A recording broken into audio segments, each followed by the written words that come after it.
Let me tell you something. I ain't never living on the first floor again. This is the ghetto. Y'all hear my neighbors?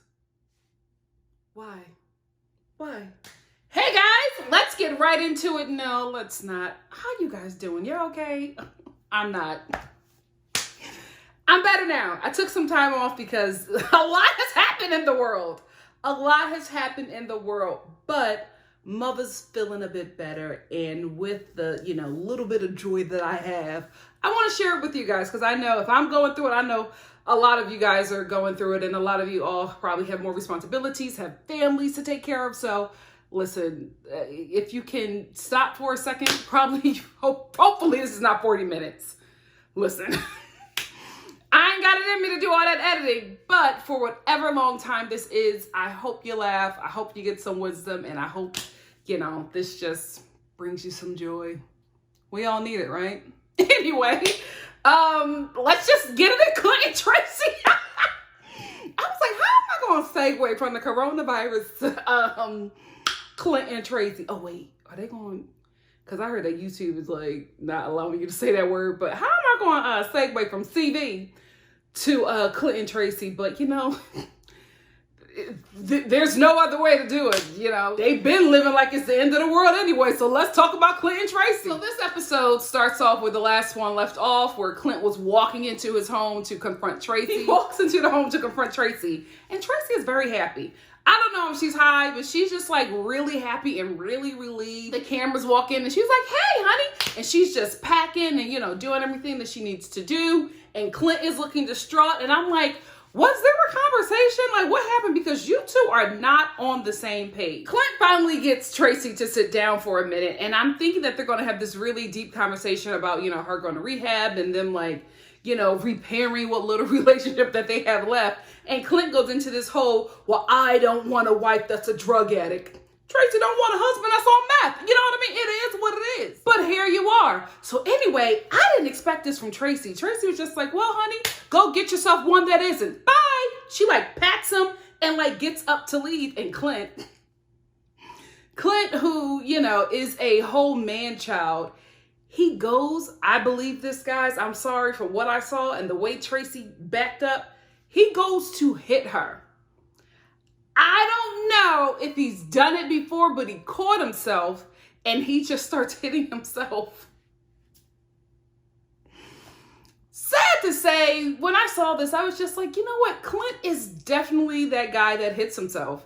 He is definitely that guy. He was definitely that kid. We all know that kid in high school who would eat erasers during quizzes and beat himself up when he was failing the test. That is Clint. That is Clint. I'm telling you, I was just like, I know this guy. I went to high school with this guy. And that guy is probably a manager at Chili's right now. That is Clint, y'all. That is Clint. I was like, of course, you at your big age would punch yourself in the face. Thank God it wasn't Tracy. But that moment right there, I was just like, she jumped back. Now, does she jump back because he's done this before? Or it was just her reflexes? I'm hoping it was just her reflexes and not, that Clint has been putting his paws on Tracy. And of course he calls his mom to be like this therapist between the both of them. I'm like, why are you calling your mother at, what time was it? It seemed like it was really late because the mom seemed like she was asleep. She was just like, huh? Tracy, what are you doing? Clint. I'm like, why are you calling your mother and getting her in the middle of your relationship? It seems, guys, like Clint's mother is raising him and Tracy.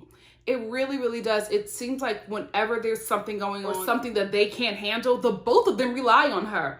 I've noticed that on this show and outside the show. That's another video. My God, today, there has been so much happening with this cast. After filming has wrapped, I got to do a video about it. So look out for that. It just seems like they really rely on her a lot, again, at their big age. I'm listening to Clint explain the situation to his mom, and I'm like, she's clearly tired. She's clearly asleep. Hang up the phone and let your mother sleep in her compound in peace. Why are you bothering her? Let's talk about this part where I've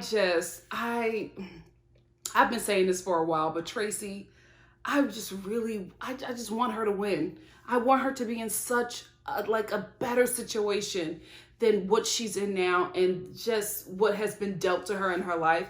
I just feel really bad for her because while Tracy is packing up, she looks at Clint and she says, "Where's the sonogram?" And I don't know why I thought like tumor. I don't know why. I just didn't think baby with this couple. But I was just like, oh my goodness, does somebody have a tumor? And sorry. And Clint was like, you probably threw it away like you threw our baby away. And then we cut to Tracy in the confessional, or no, in the apartment, in their home, crying about how they got an abortion because they didn't feel like a child was the right, move for them at this point. And she was saying that that's the one thing that she regrets the most out of anything. And she said that after she had her abortion, she just spiraled out of control. Makes perfect sense. And it's so sad. I'm like, she's in this marriage with this man-child who's also an addict, who makes her take the rap for all of their like felonious behavior, and then throws her abortion in her face when this was something that they both discussed and came to together as a couple, a married couple, that a child was not the right move for them. And to throw that back, like, people don't understand. Like, I've never experienced that. I have people in my life who have, and I'm telling you, for the women who have made that decision, it ain't an easy one. And it's not just something you get over.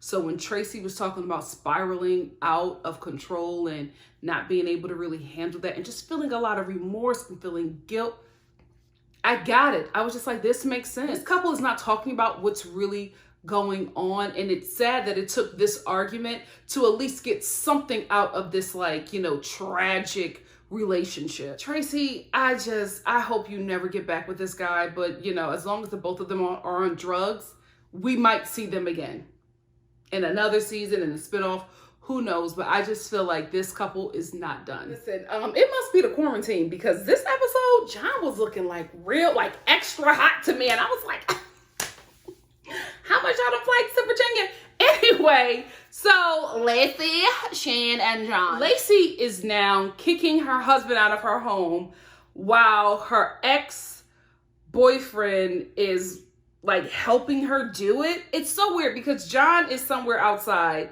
and Lacey is like, getting Shane's things together and like telling him to get out and telling him to leave and like trying to make a fight with him. And Shane, who was playing his game, is like, what's going on here? Like, I don't understand. And Lacey's just like, wow, really? Excuse me? Wow, Shane. I'm like, what is going on? I feel like we missed a lot of this argument because we just see Shane's face. He's like shocked. And Lacey is just saying like one word. Whoa, really? Wow. Sheen, oh my God, what happened? Did y'all see that? I'm watching this like, what? Y'all cutting too much out. We don't know like what's happening. We know there's an issue because of the confessionals, but why do y'all keep on cutting back to like her just saying one word? What? Really? Oh? Wow, Shane. What'd he say? This is the kind of person that Lacey is, and I'm so bothered by it. I'm so bothered by the fact that this is what she chose to put on TV. So all of a sudden, out of nowhere, she just starts crying. I'm like, you're kicking him out. Why are you crying? And it's like this little victim thing that toxic people do. And Lacey is definitely a toxic person where she is all of a sudden no longer the aggressor now. She's the victim. And I'm looking at this whole situation. I'm like, Lacey, Shane, Filoni, and Shia LaBeouf, that's the victim here, not you. Like, so what are you crying for? You're kicking him out of his house while you're filming. He has no idea what's going on. He doesn't know if this is storyline or if this is the real deal because of the way you're acting. You're throwing things. You're kicking him out, not explaining anything to him. He's sitting on your marriage bed, heartbroken, and you're just saying one word to him, and he doesn't know what the hell is going on. You're so phony. Really? Oh. What is happening? You know what? I'll let it go because we got a lot of stuff going on right now. And because, God is working on me and I'm just going to be a better person all around. But I didn't see a lot of apologies in my last couple of reviews. Because here we are with Megan, Michael, and Sarah and Miss Maria. So we're now at the aftermath of, Sarah pulling up to see Michael because he missed getting ice cream with his daughter at 12 in the afternoon. So she's rolling up without his daughter at nighttime to his hotel to talk about it. Okay, so after this whole altercation or whatever, Miss Maria starts shouting mad facts. She's just like, this is not about your kids, it's about him, and he don't want you. And I'm like, listen, prostitute or not, meth addict or not, Miss Maria got some good points. I was like, points were made. I agree with Miss Maria. So I noticed that Sarah does this when she starts losing an argument. I also feel like she does this because this is how Michael talks to her. Michael gives me that he's that type of, I hate to say it, he's that type of black guy that let his white, girlfriend or even non-black partner call him the N-word. He gives me that. Because even when he was arguing with Sarah, he was just like, I can't believe you doing this, my nigga. Like, what are you doing? I'm like, why are you saying that to Sarah? And Sarah is just like, she didn't even flinch. She was just like, what you talking about? And I'm like, oh, so this is how y'all talk to each other. Ugh, y'all that couple. Them poor black kids. Because let me tell you something, that daughter is getting darker and darker. I said, oh, that baby gonna have a much different life than her mama. So anyway, Sarah's upset. So this faux black scent just starts coming out. She's just like, you gonna let her talk to me like that when I put your kids to bed at night? Really, you gonna have disrespect me like that? I'm like, you're their mother. You want a cookie? Like, that's what you're supposed to do. I don't understand parents who do that. I do not understand parents who do that. Maybe it's generation. Is this generation? Yeah. Oh, no. Oh, God. Michael's a millennial. But I think that is Sarah a millennial? Damn, but these millennials. Damn. Anyway. Baby millennials. They do this thing where they want rewards for being parents. For just doing what you should do. You always hear guys on Twitter I take care of my kids. You know what I mean? I bought my kids breakfast. I watch my children. Who else was supposed to do it? The government? That's the problem. That's the problem. But they give me, they are that toxic interracial. That toxic, weird interracial couple that puts hashtag swirl love on their Instagram pictures. Post these weird Mother's Day and Father's Day posts about everything that they do for their children. That's not their job. What? Both of them, sad to say, are a mirror image of each other. If you really look at it, I think that's what attracted to both of them. Michael and Sarah are very entitled. Very entitled, and none of us know why. What are you giving out where we should be giving you all of this accolade and bigging you up? And I don't know. Is Rochester doing that? Is Flint doing that? What's going on here? Michael, I don't want this woman around my kids. Okay, she don't want to be. Miss Maria don't give me the type of chick that want to watch them children. She doesn't give me that. I know she posted an Instagram with a picture of Sarah's kids, her daughter, and, she was being petty. Miss Maria give me petty. She gives me petty, but she don't give me, I want him to have full custody of them children. Michael, how could you do this to your kids? What is he doing? He don't want to be with you, sis. Sarah, we would be rooting for you, Ma. We would all be rooting for you if you just stop sleeping with Michael. It's really sad that she puts all of this on her children when it's so obvious that you're in love with this man. We don't know why. None of us know why. I tried to put it on the penis. Y'all cussed me out and said it wasn't his penis. I don't know what it is then, guys. I don't know what it is. I don't know what's attracting her to. Did you just want a black boyfriend? Because that happens. That happens. There are people who want a specific type of person. And if you fit that box, they're like, oh, I'm all in. You know what I mean? He got to be this height. He has to be of this culture. His skin got to be this dark. His teeth got to be... Wait, am I describing my man? I was just like, wait a minute. I'm talking about myself. Found me. But I just feel like maybe it's that. Does she have a fetish? I don't know, Sarah. I don't want to put that on you because I don't think you weird like that. But we don't know. We don't know what it is. Because even when she was screaming, he was my best friend. What? He doesn't even seem like he's a good friend. What is it? Somebody got to let me know because I don't know. I don't know what it is to keep her going back to this man. And I know WeTV ain't giving y'all, checks that nice to be doing this for like a storyline. So this is the real deal. And this is sad. So while Michael is trying to stop Miss Maria from beating up Sarah, and he's also trying to stop Sarah from using that black scent, here comes this hotel clerk out of nowhere, like bum rushing everybody. He like runs out. He says, y'all better stop all this cussing and acting a fool in front of my hotel. Y'all better stop this. And like just screaming and going crazy. And Michael, I don't know what happened. Like the blow up was, now I get it, right? That store clerk, that hotel clerk came out of nowhere. But the way he blew up, I was like, is this for the women?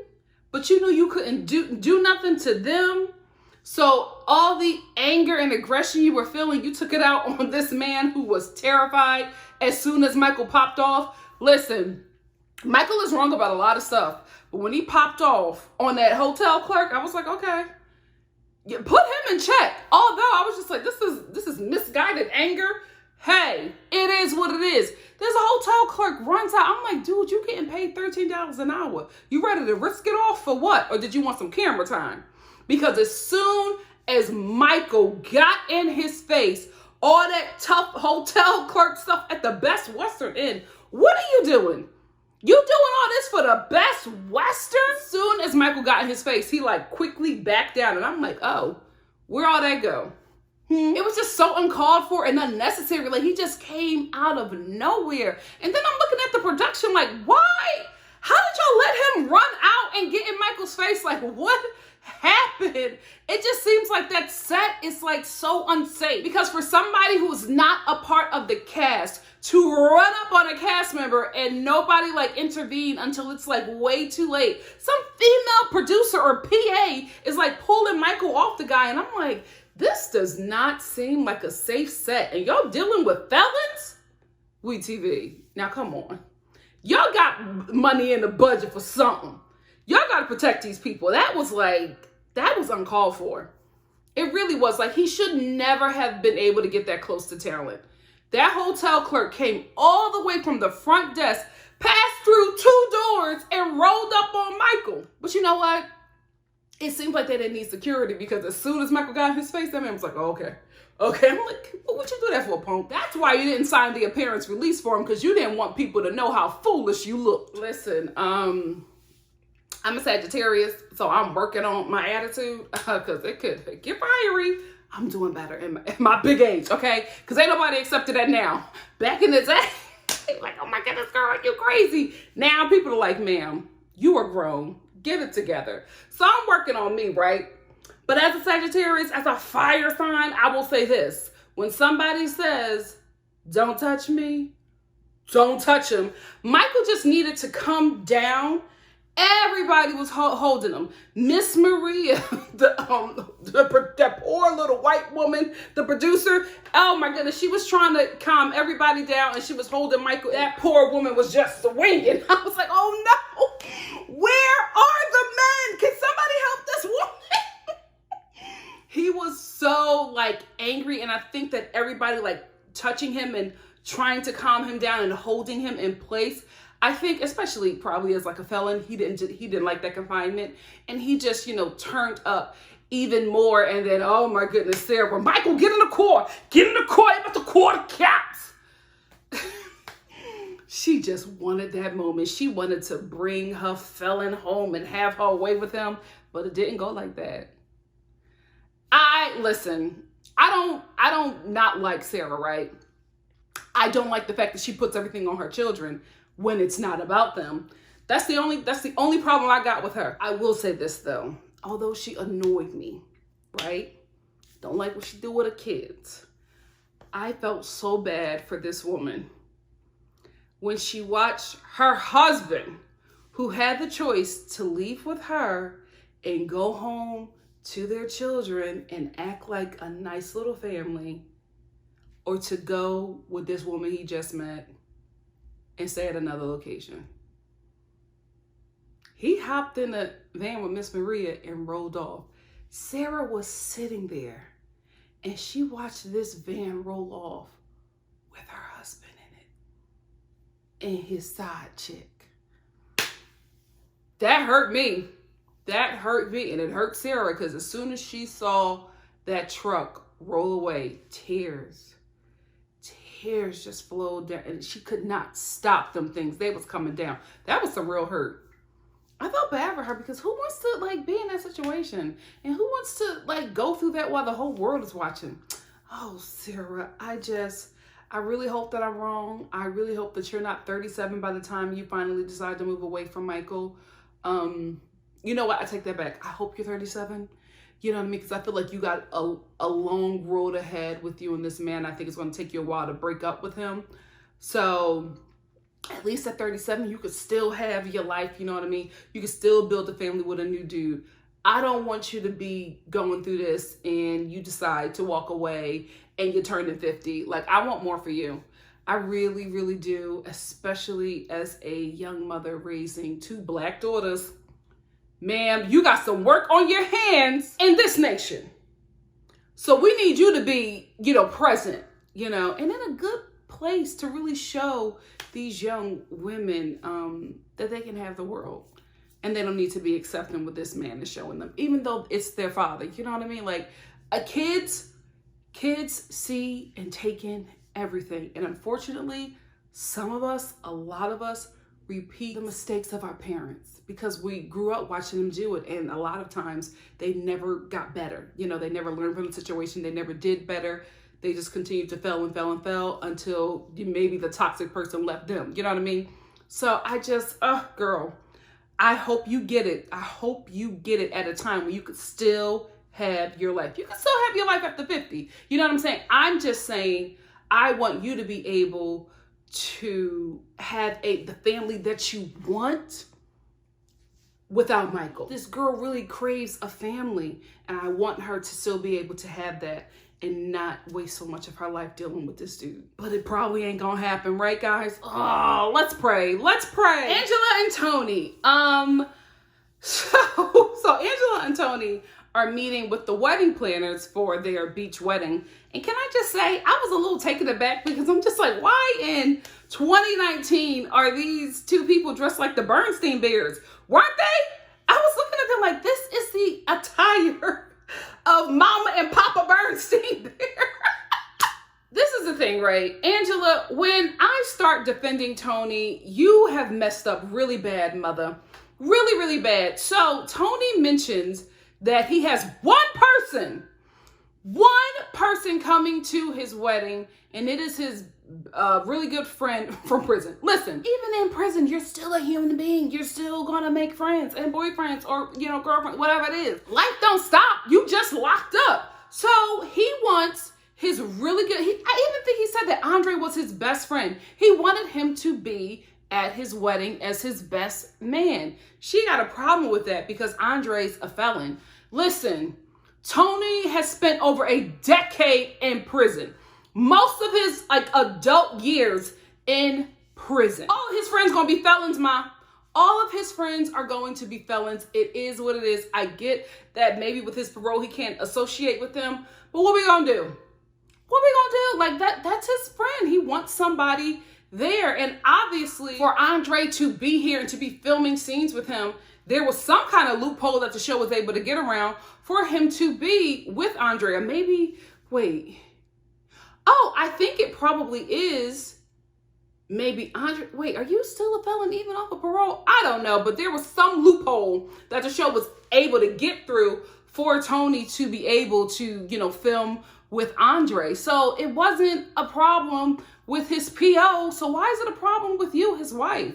He has one person there. Every other person on the guest list is for Angela. He got one person and she got mad at that. She is very controlling. He doesn't treat you well, ma'am. He cheats on you. I get it.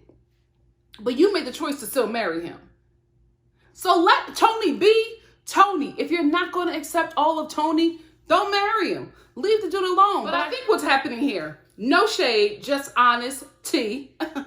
Saw what I did there? Boom, boom. Anyway, I think what's happening with Angela is that, she's this rapidly aging woman who, that wasn't shade either. I heard it when I said it. I'm like, that's not shade. But, she's obviously doing things to, age her significantly faster than, her peers, right? No, the whole town. Anyway, she is probably self-conscious about how she looks. She has about 4 wobbly front teeth, no shade, just honesty. And she's feeling some sort of way in having this young guy, younger than her, who is like, this bad boy because he's been in prison or whatever. Having somebody like that be on her arm, be her man, be her husband, makes her feel some sort of way about herself, makes her feel good.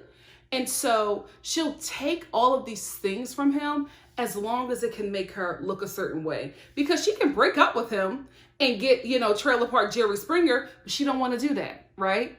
She wants to be like, oh yeah, my man is 33 and he loves me. I'm his cougar and all. Like, she wants to have that. That's what I think it is. She wants to have this. She has this idea of this kind of older woman, younger man relationship, and she just has this power over this young guy who looks better than the people in her town, and she just wants to feel like she's arrived, and Tony is her way of feeling that. It's sad to say, what is going on in your life where Tony is the prize? I think that's what it is. I think he's this younger guy that she can control, and it makes her feel a certain way because she feels some sort of way about herself. But sis, I encourage you. Let me tell you something that I learned from the Kardashians, okay? You are not ugly. You're just broke. Angela, put these WeTV checks to good use. Ain't nothing wrong with a little wrestling, a little Juvederm, a little filler. Are they all the same thing? Listen, I live in LA, but I'm not from LA, so I don't really know the terms. But, you can do a little something. You know what I mean? You could, what is it? Smile Direct, right?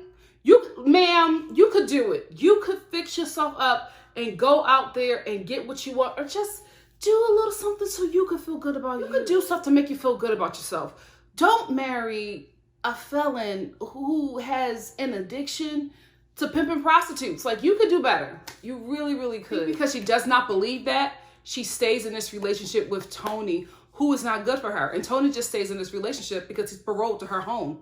That's it. He just needs a place to stay.